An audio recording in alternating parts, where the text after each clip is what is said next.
pélvica, cuando hablamos ya de estructuras tanto óseas como partes blandas, la cavidad pélvica es una continuación de la cavidad abdominal, ¿no es cierto? Por tanto, en realidad se debe decir cavidad abdominopélvica, porque no hay una línea de separación así estricta entre lo que es abdomen y pelvis. Ya tenemos puntos de referencia, sí, pero no hay una separación. En cuanto al al anillo pélvico, de alguna manera sí se puede ver, ¿no es cierto?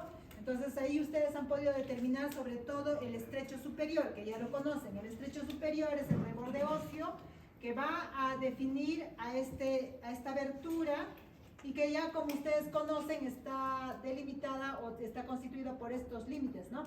Por detrás el promontorio, que ya saben ustedes, y luego sigue la línea terminal. La línea terminal, ¿cuáles son los componentes de la línea terminal?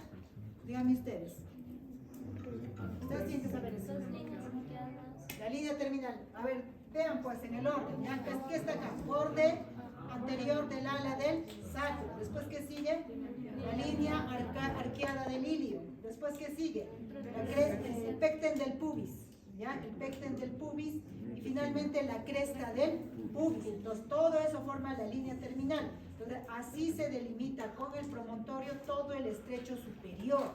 ¿Ya? Entonces, por encima del estrecho superior, que sería esto, corresponde pues a la pelvis mayor, ¿sí o no? Y esta pelvis mayor no tiene un límite de separación con el abdomen. Y por debajo del estrecho superior vamos a tener a la pelvis menor. Y esta pelvis menor corresponde hasta el estrecho inferior. ¿Y cómo está constituido el estrecho inferior? Ahí lo tienen por el arco del pubis. El arco del pubis se constituye por el cuerpo del pubis, la rama inferior del pubis y la rama del isquio, es decir, la rama isquiopúbica, ¿ya? Luego lateralmente por las tuberosidades isquiáticas, después este ligamento. ¿Qué ligamento es? Sacrotubero. Y finalmente por el vértice del coxis. Entonces, este estrecho inferior, que tiene la forma de un rombo, delimita es el límite de la pelvis menor, ¿no? De la pelvis menor. Entonces, hasta aquí va a ser la pelvis menor. Ahora, recuerden este concepto del estrecho inferior también para cuando hablemos de periné. Recuérdenlo, ¿ya? Para que puedan delimitar. Bien, entonces, este arco del pubis, ya lo han leído ustedes. ¿En quién es más agudo? ¿Varón o mujer? Varón, ¿cierto? O sea, en las pelvis androides, ¿no? Luego tenemos la pelvis, acá la constitución de pelvis mayor, menor.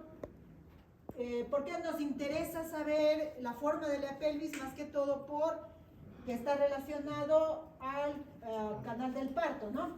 El estrecho superior, la cavidad pélvica y el estrecho inferior, ¿ya? Eso es lo que vamos a evaluar. Entonces, básicamente, esa evaluación de la pelvimetría se hace de dos formas. Clínicamente, es decir, por el tacto vaginal, que ustedes lo van a hacer sobre todo en el momento del parto, en el trabajo de parto, y también de forma radiológica, rayos X, tomografía, resonancia, ¿ya? Como ustedes entenderán, la radiografía y la tomografía es peligroso, ¿no? Por la radiación. En cambio, la resonancia magnética es mucho más segura.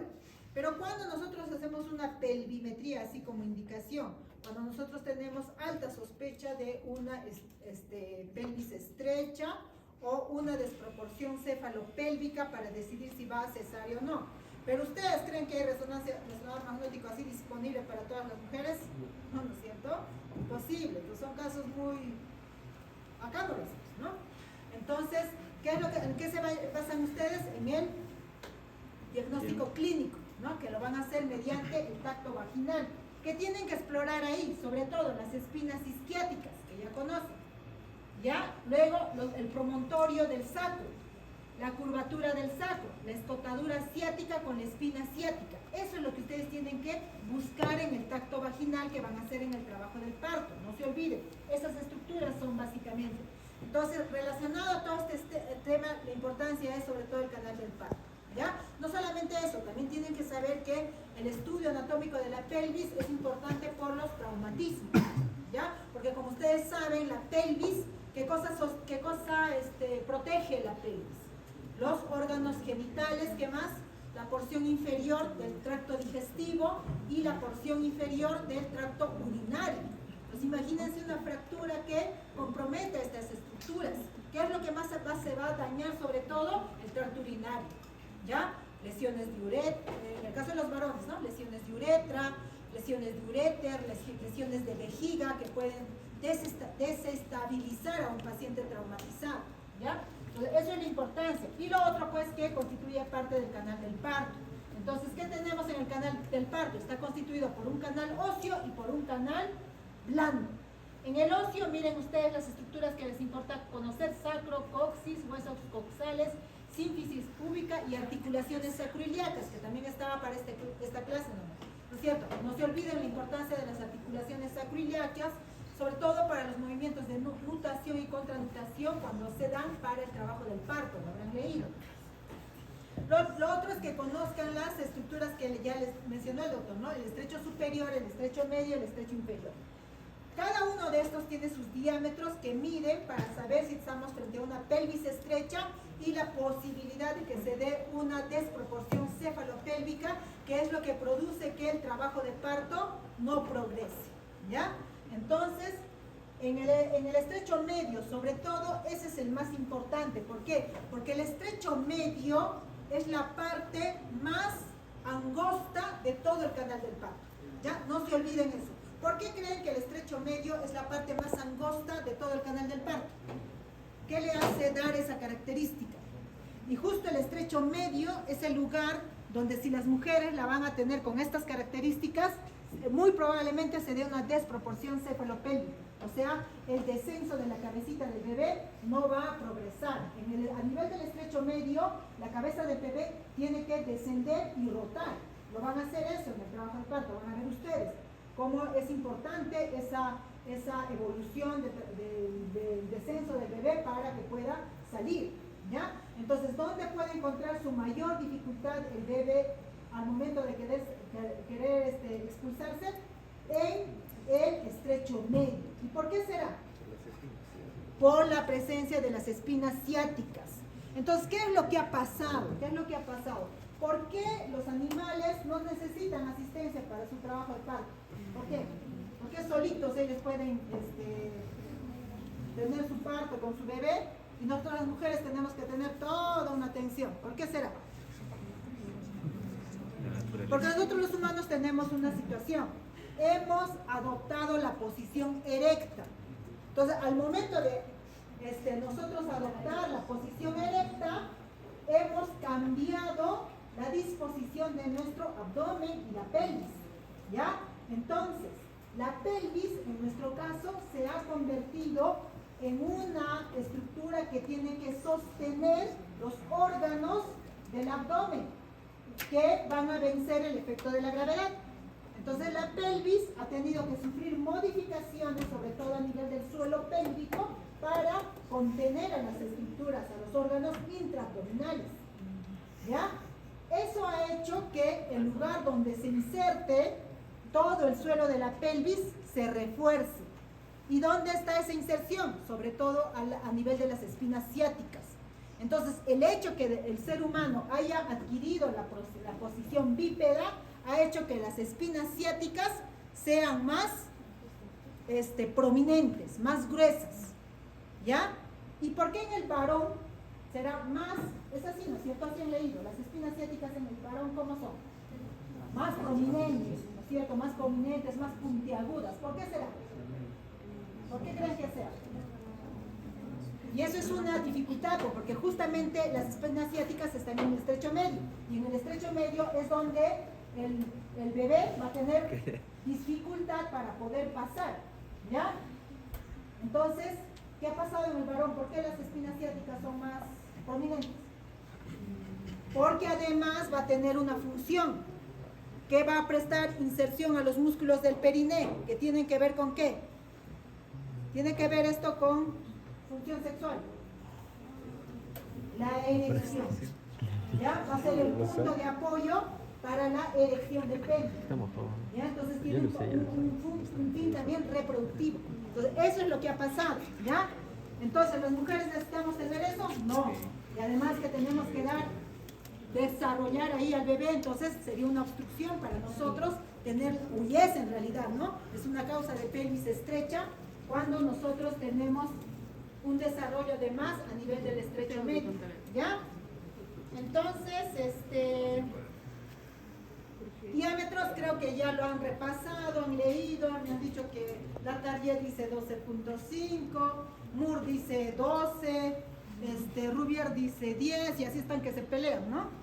Ya bueno, ustedes tendrán sus valores que ya lo han repasado con el doctor, ahí también en la imagen les estoy poniendo cada uno de los diámetros, pero lo importante, por favor, al menos cuando yo les tomaba examen y me ponían ahí sí no les aceptaba por nada, lo importante que tienen que saber es pues cuánto no es normal. Ya, por lo menos eso sí quiero que me sepan. Porque, por ejemplo, si me ponen que el conjugado anatómico, que es el diámetro anteroposterior, ¿no es cierto?, que va del pubis al sacro, mide 11, ahí sí mueren ustedes, redonditos. ¿Por qué mueren? Si me ponen, ¿habían leído si el diámetro del conjugado anatómico puede ser 11? ¿Han leído?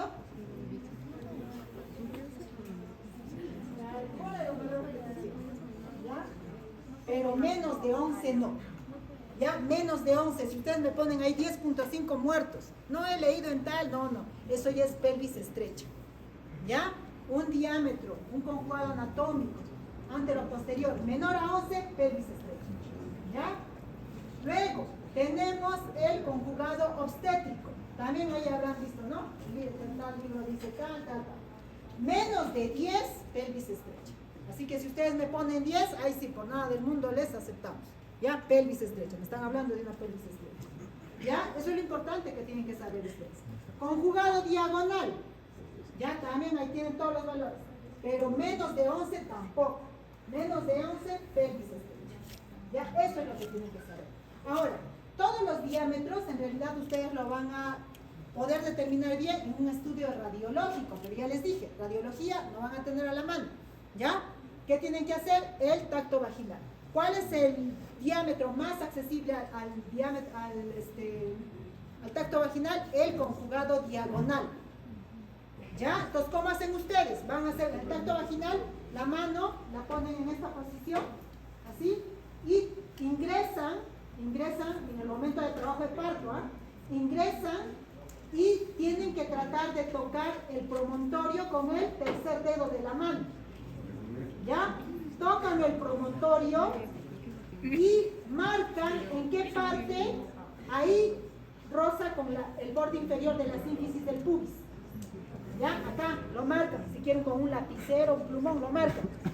Entonces ustedes miden la distancia que se ha señalado sobre su dedo, su segundo dedo de la mano. ¿Ya? A eso le aumentan la longitud de la diferencia con su tercer dedo, que eso ustedes tienen que medir. Y así van a tener el valor del diámetro del conjugado diagonal. ¿Ya? ¿Cuánto tiene que ser ese valor? Más de 11. ¿Ya? Más de 11 tiene que ser. Menos de 11, ¿qué significa? Pelvis estrecha. ¿Ya? Así es, ya, pelvis estrecha. Si ustedes con facilidad llegan a tocar el promontorio, lo más probable es que es una pelvis estrecha.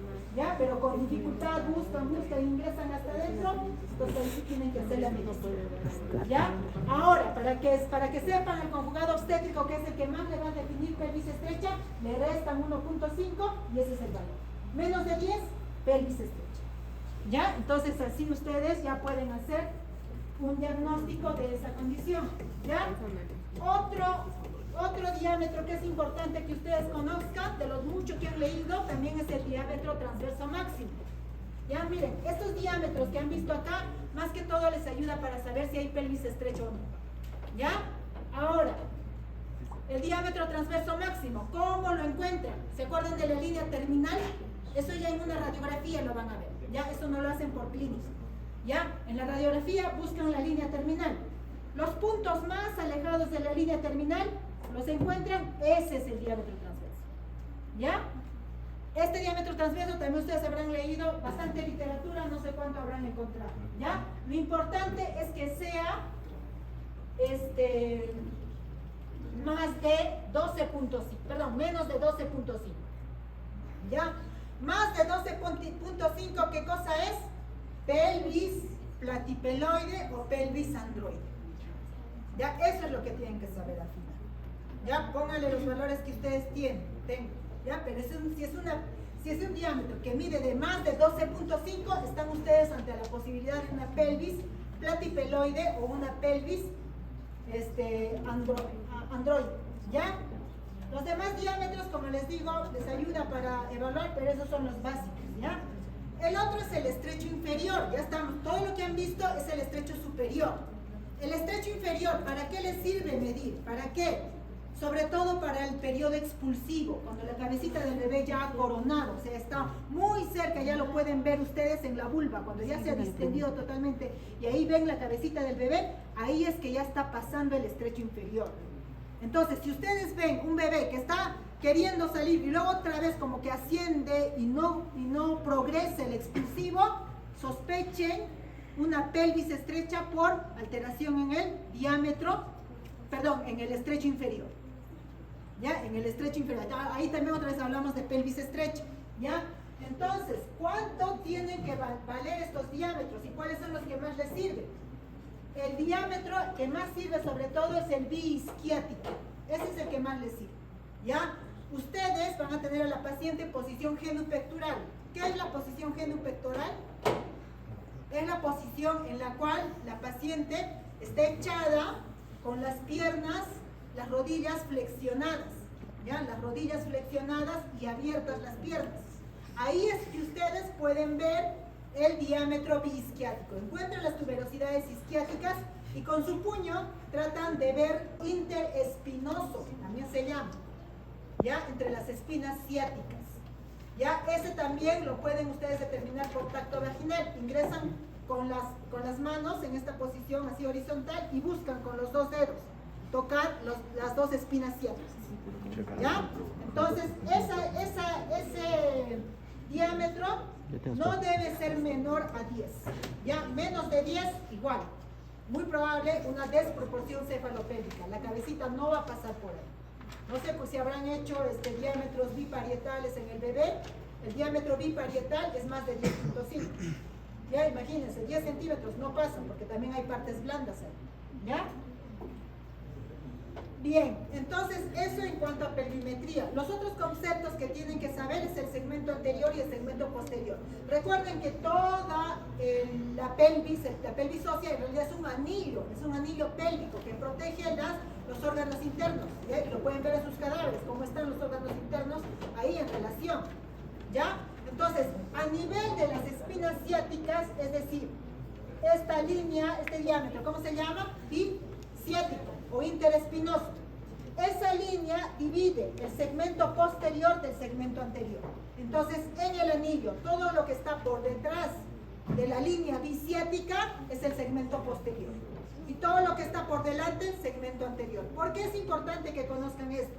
Uno también para que sepan el tipo de pelvis y otro también porque una fractura a nivel del segmento posterior es más peligroso que el anterior. ¿Por qué será? En ese momento, ¿por qué será? Miren qué estructuras están en el segmento posterior y cuál es la función del segmento posterior. Ahí está, ahí dice. ¿Ya? El segmento posterior básicamente lo que hace es ayudar a la estabilidad axial. Gracias al segmento posterior ustedes están parados, sentados. ¿Ya? ¿Por qué? Porque estas estructuras, ¿qué cosa tienen acá? Miren ustedes, tienen la articulación sacroiliaca, acá, todo este segmento posterior, ¿no? Tienen la articulación sacroiliaca, tienen los alerones del sacro, entonces una fractura acá les va pues a alterar la bipedestación, ¿sí o no? No van a poder pararse, ¿ya?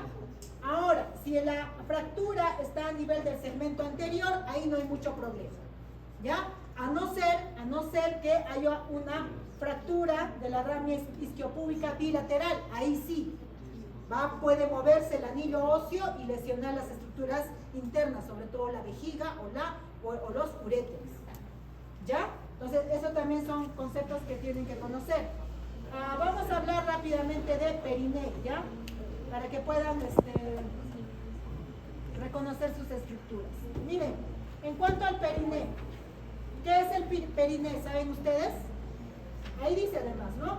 Es un compartimiento que está limitado por el estrecho inferior. ¿Se acuerdan que les dije del estrecho inferior?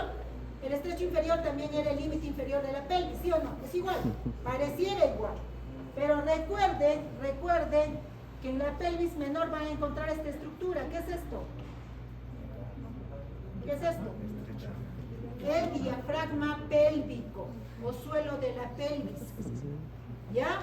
Ese es el límite en realidad de la pelvis menor. ¿Ya? Lo que pasa que este diafragma pélvico llega hasta el estrecho inferior. Hasta ahí llega, porque tiene la forma de una tienda de campaña. Entonces llega hasta el estrecho inferior. Entonces, como pueden ver, se sobrepone tanto la pelvis con el periné en la parte media del estrecho inferior. Se sobrepone. ¿Ya? Entonces, el periné es esa área delimitada por el estrecho inferior, pero que va a llegar hasta el diafragma pélvico, es decir, este espacio, acá, estas partes laterales, más las partes blandas que están protegiendo o están tapando el estrecho inferior, eso es el periné, ¿ya? Entonces, el periné va a tener como límites al estrecho inferior. Y para ver el periné, como les dije, tienen que poner al paciente en posición genupectoral. Entonces, acá pueden ver el estrecho inferior, que tiene la forma de un rombo, como les dije. Van a trazar la línea o el diámetro biisquiático. O ¿cómo se llama? Ese diámetro, ¿cuál es otro nombre? Biisquiático, ¿qué más? Bituberoso también, ¿no es cierto? Entre las dos tuberosidades isquiáticas. Entonces ustedes trazan esa línea, ese diámetro, y lo que está por delante es el triángulo urogenital. Lo que está por detrás es el triángulo anal, ¿no es cierto? El triángulo anal. Entonces, el triángulo urogenital y el triángulo anal, como pueden ver, gracias a que arriba está el diafragma pélvico, ese diafragma pélvico tiene la forma de una tienda de campaña. Entonces, ese diafragma pélvico va a ser el techo del periné. Y el suelo del periné van a ser los que están formando la superficie perineal, cubriendo todo el estrecho inferior. ¿Ya? Entonces, miren acá cómo el triángulo urogenital con el triángulo anal van a confluir así, hacia el centro. Van a confluir. ¿Ya? Y van a tener esta disposición. ¿Ya? Entonces, el triángulo urogenital, que es ya va a ser diferente al triángulo anal en su disposición. ¿Por qué? Porque el triángulo urogenital tiene la presencia de esa membrana. ¿Cómo se llama esa membrana? Chicos, ¿cómo se llama esa membrana? Membrana perineal. ¿Para qué sirve esa membrana? Es una membrana que sí refuerza ese tejido, toda la superficie perineal, y sirve para el paso de las aperturas, en el caso de la mujer urogenital y en el caso del varón uretra. Ya, por acá va a pasar la uretra en el varón, y en el caso de la mujer atrás va a estar el conducto vaginal, el orificio de la vagina. ¿Ya? Entonces vean cómo esta membrana perineal solo está en el triángulo urogenital. En la parte posterior, en el triángulo anal, no está. Porque ahí, ¿qué cosa vamos a encontrar? Las fosas isquioanales, que habían visto acá. Miren, estas son las fosas isquioanales. En esta parte posterior, acá, miren, esto. Esas son las fosas isquioanales. Entonces, esas fosas isquioanales están en el triángulo anal. Entonces, ese corte que ahí está representando al triángulo anal, no al urogenital. ¿Ya? Entonces, acá van a ver que va a haber una disposición por planos, sobre todo a nivel del triángulo urogenital. Entonces, acá nos ubicamos, ¿ah? Chicos, vean acá. Y eso es lo que tienen que reconocer ahora en vuestro cadáver. Miren, esta es la membrana perineal. ¿Ya? Esa membrana es la que nos va a dejar pasar a los orificios uretrales, o perdón, va a encontrar los orificios uretrales y el orificio genital en la mujer, ¿ya? Entonces, miren, lo que está por encima, esto es la piel, ¿no es cierto? Lo que está por encima será el espacio perineal profundo o superficial. ¿Qué será? ¿Qué dicen ustedes? No me están escuchando, ¿no? Ahorita acabamos porque la vista no me están escuchando, para nada. ¿Es el espacio perineal superficial o profundo? ¿Qué dicen? ¿Cómo? Profundo, pues, porque la piel está acá abajo. ¿Sí o no? ¿Ya? Entonces, lo que está por encima de la membrana perineal es el espacio perineal profundo. ¿Ya? Y acá arriba, ese es el diafragma pélvico.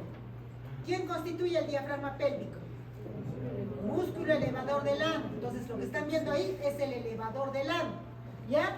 Y esto que está acá, ese es el espacio perineal profundo, lo que está por encima de la membrana perineal. Y lo que está por debajo de la membrana perineal, ahí va a ser el espacio perineal. ¿Qué espacio perineal será? Soy un profundo, ¿qué es lo que falta?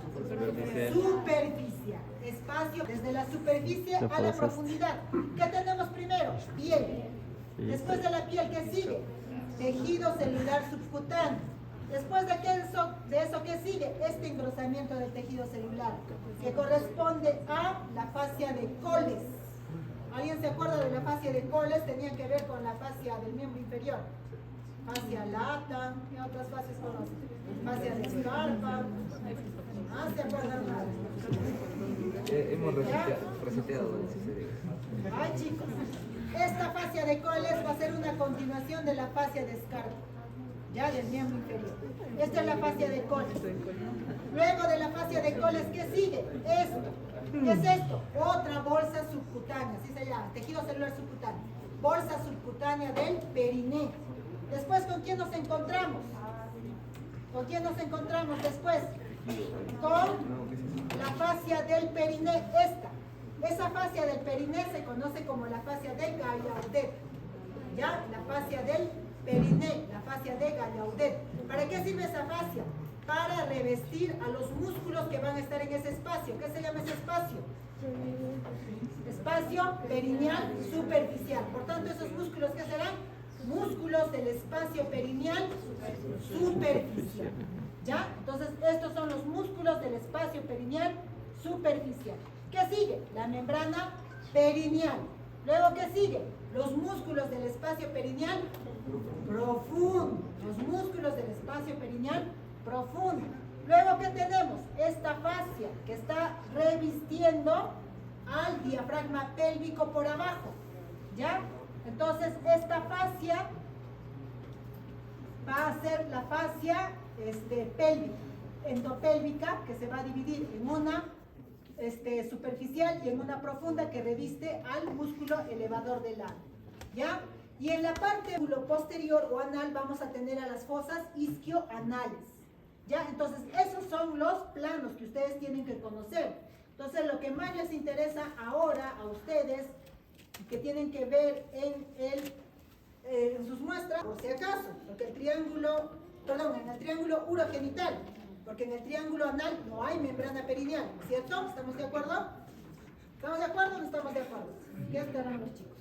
Ya, entonces, los músculos del triángulo anal, del espacio perineal superficial, ¿cuáles van a ser? 3 básicamente, ¿ya? Miren acá, esta es la membrana perineal, esa lámina blanca que ven ahí, es la membrana perineal. Entonces, si yo retiro esta membrana, acá tendré a los músculos del espacio perineal profundo, ¿ya? Y los que están por debajo, estos van a ser los superficiales. Entonces, el primer músculo que tienen que encontrar es el músculo isquiocavernoso, este de acá. ¿Ya? Las inserciones las tienen que saber ustedes. ¿Ya? Lo que sí deben saber, miren la relación con la rama isquiopúbica. ¿Ya? El otro músculo es este, el transverso superficial del periné. Miren cómo está adosado al borde posterior de la membrana perineal. Así lo van a reconocer. Miren, este es el músculo transverso superficial. Y este otro músculo, ¿cuál es? El músculo bulbo esponjoso. ¿Ya? Que está alrededor de la vulva. ¿Ya? En el caso de la mujer. Entonces, este es el músculo bulbo esponjoso. Entonces, tres músculos, ¿ah? Músculo isquiocavernoso, músculo transversal superficial y músculo bulbo esponjoso. ¿Ya? Entonces, estos, los músculos del espacio perineal superficial. Ahora, esta es la membrana perineal, miren, así es. Y lo que estamos viendo son los músculos del espacio perineal profundo. Esto de acá, ¿ya? Esto es del profundo. Entonces, vean la relación, miren, alrededor del orificio para la uretra van a encontrar a este esfínter, que es el esfínter externo de la uretra. Luego van a encontrar este otro músculo, que es el compresor de la uretra, en el caso de la mujer, ¿ya? Compresor de la uretra. Luego van a encontrar este otro músculo que rodea tanto al orificio de la uretra como al orificio vaginal.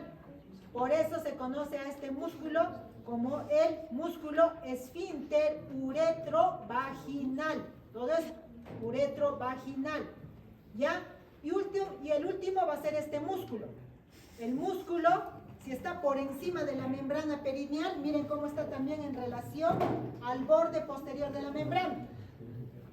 Será el músculo transverso perineal profundo, que está por encima de la membrana perineal. Abajo, a ese mismo nivel, estaba el músculo transverso superficial del perineo. ¿Ven qué fácil? No es difícil, ¿no? Entonces, en el caso del varón, ahí está. ¿Pueden reconocer a los músculos del espacio perineal superficial? Sí, ¿no es cierto? ¿Qué músculo será esto? No, ese es isquiocavernoso, igual que la mujer. Está en relación a las ramas isquiopúbicas. En la parte posterior, transverso superficial del perineo. ¿Qué pasa? Y acá, en esta parte, ¿qué será? Ese es el bulbo esponjoso. ¿Ya? Y no me han hecho ver que estaba viendo una mujer, varón, miren, ¿no? Músculo isquiocavernoso, transverso superficial y el bulbo esponjoso. ¿Ya? Quitamos esta membranita y por encima nos encontramos solo estos dos músculos en el espacio perineal profundo. ¿Cuál es? Transverso perineal profundo y el esfínter externo de la uretra. ¿Ya? Como siempre los varones son más fáciles, ¿no? ¿Cómo es eso? ¿Ya, chicos? ¿Cómo? Entonces, eso en cuanto a perineal. No sé si han hecho diafragma pélvico. ¿Han hecho? Hacemos rápido para que, no sé si... ¿Tienen, no? ¿Hay tiempo? Sí, doctora, sí, tiempo. De sobra. Malcriado.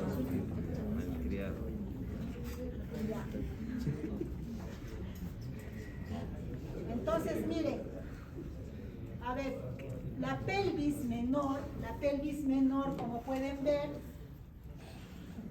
la que está por debajo del estrecho inferior, esta es la pelvis menor, ¿no es cierto? Este es el estrecho superior, ¿verdad? Pero lo que está por debajo del estrecho superior, esta en realidad es la pelvis verdadera o cavidad pélvica, ¿no? Cuando tiene las partes blandas. Entonces, miren cómo esta cavidad tiene una pared póstero-superior. ¿Por qué es póstero-superior? Porque el sacro va a tener esta disposición curva, ¿ya? Entonces, ese sacro queda como mirando por arriba y posterior a la pelvis. Por eso es que el sacro va a formar como una especie de techo y también pared posterior, ¿ya? Por eso es pared póstero-superior, ¿ya? Ahí está el sacro. A los lados van a encontrar al estrecho medio, a los lados. Esos estrechos medios van a formar las paredes laterales. Y recuerden que en la pelvis androide, el estrecho medio que forman las paredes laterales van a converger, no van a ser rectas. En la pelvis ginecoide, ¿cómo es el estrecho medio? Las paredes laterales son rectilíneas, ¿ya? En cambio en la androide son convergentes, ¿ya? Entonces, estas van a ser las paredes laterales, ¿ya? Bueno, ¿y quiénes cierran este espacio? Estos ligamentos, ¿no es cierto? El ligamento sacro espinoso y el ligamento sacro tuberoso. Sacro espinoso y sacro tuberoso, ¿ya? Entonces, aquí ustedes van a encontrar dos músculos importantes, el músculo piriforme y el músculo obturador interno. Entonces, el músculo piriforme va a estar en la pared superior, ¿ya? Y el músculo obturador interno va a estar en la pared lateral, ¿ya? No se olviden que estos ligamentos definen estos agujeros, ¿no es cierto? El agujero ciático mayor y el agujero ciático menor. El músculo piriforme, luego de originarse en la cara anterior del sacro, ya saben ustedes en qué vértebras, va a atravesar el agujero ciático mayor y va a ir hasta el trocánter mayor, ¿no? Atraviesa. Lo mismo el obturador interno, ya saben los orígenes del obturador interno. Luego genera un tendón largo que va a atravesar el agujero ciático menor, o sea, ese tendón va a atravesar ese agujero y va a ir también hacia el trocánter, ¿ya? Entonces no se olviden eso en las paredes. La importancia de este músculo obturador interno, ¿cuál es? En realidad todos los músculos ustedes saben que están revestidos por una fascia. Este músculo va a estar revestido también por una fascia, que es la fascia del obturador interno. Hacia la mitad de este músculo, la fascia del obturador interno va a formar un engrosamiento, que es el arco tendinoso. ¿Por qué es importante ese arco tendinoso? ¿Alguien sabe? Aquí está, ¿no es cierto? Miren, este es el arco tendinoso. Va a prestar origen o inserción superior al músculo elevador del ano. ¿Ya? Por eso es. Entonces, miren ustedes, ¿ah? Cómo este obturador interno que está en la pared lateral va a ayudar pues a fijar el diafragma pélvico, ¿ya? Entonces acá nos vamos hacia el músculo elevador del ano. Entonces, en cuanto a su definición, este elevador del ano, algunos libros le conocen como un complejo muscular, otros como un músculo. Complejo muscular cuando lo consideran por tres músculos, y músculo cuando, músculo cuando va a tener tres partes, ¿no? Por eso pueden hablar como un complejo muscular o como un músculo único, ¿ya? Cuando es un complejo muscular van a ver que está constituido por tres músculos. Entonces, todo este músculo elevador del ano, ¿dónde se origina?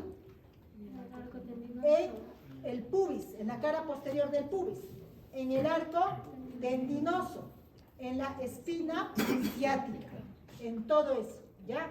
Y desde ahí las fibras convergen y van a formar este hiato, acá, este hiato, acá, ¿ya? Y ese hiato va a dejar pasar pues a la uretra, a la vagina y al recto, en el caso de la mujer, ¿no? Acá pueden ver también la disposición del músculo elevador. Miren cómo acá está el hiato que van a formar estos músculos, y por debajo van a encontrar a la membrana perineal, y este será pues el espacio perineal profundo. Acá abajo estará el espacio perineal superficial. Entonces toda esta parte ya corresponde al perineo, y acá la pelvis menor, sí se ubican, ¿no es cierto? Entonces, el pubo rectal, ¿dónde se origina? Acá, ¿no es cierto? Cara posterior del pubis, o sínfisis púbica si quieren. No, pubis, ¿no? El pubis. Luego va a ir hacia posterior y va a dar al recto, al conducto rectal, anorrectal, este ángulo, que se llama el ángulo anorrectal. ¿Para qué sirve ese ángulo anorrectal? Ayuda pues en la contención de las heces, ¿sí o no? Si no fuera por ese musculito tendríamos grandes problemas, ¿sí o no? Ya, ayuda a eso, ¿ya? Este ángulo. Luego tenemos al pubo coccigio, hacia atrás, pubo coccigio. ¿Ya? ¿Dónde se origina? Igual, en el cuerpo del pubis, luego discurre en sentido posterior para insertarse en la línea media y llegar por detrás hacia el coxis, hasta acá, ¿ya? Acá va a reforzarse y se va a formar un ligamento, que es el ligamento ano-coxigio, ¿ya? Que va del ano, del conducto anal, al coxis. Entonces, ese es el siguiente músculo. Luego tenemos al músculo iliococcigio, ¿ya? ¿Cuál es el músculo iliococcigio? Este, ¿no es cierto? ¿Dónde se origina? En el arco tendinoso, muy bien. Se origina en el arco tendinoso, este músculo, y por tanto está pasando pues por encima del obturador interno, pero en la parte media, nada más, media inferior. Luego se une al músculo del lado contrario en la línea media y va a ayudar a formar el ligamento o rafe ano-coccigio. ¿Ya? Entonces aquí tienen a los tres músculos. Pubo, rectal, pubo, coxigio, porque va hasta el coxis, y isquiocoxigio. ¿Ya? Entonces los tres componentes del músculo elevador del ano. ¿Ya? ¿Cuál es el otro músculo que forma el suelo de la pelvis? Este, ¿no es cierto? El músculo coxigio o isquiocoxigio. Tiene las mismas inserciones que el ligamento sacro espinoso. Tiene las mismas inserciones que el ligamento sacroespinoso. Es decir, que si ustedes levantan este musculito, por debajo va a estar el ligamento sacroespinoso. ¿Ya? Entonces, esos son los músculos que tienen que identificar ahora. ¿Ven? Miren acá. Este es el músculo iliocoxigio o coxigio y acá está el ligamento sacroespinoso. ¿Se dan cuenta? Son las mismas inserciones. ¿Ya? Entonces, bien, ahora sí pueden pasar.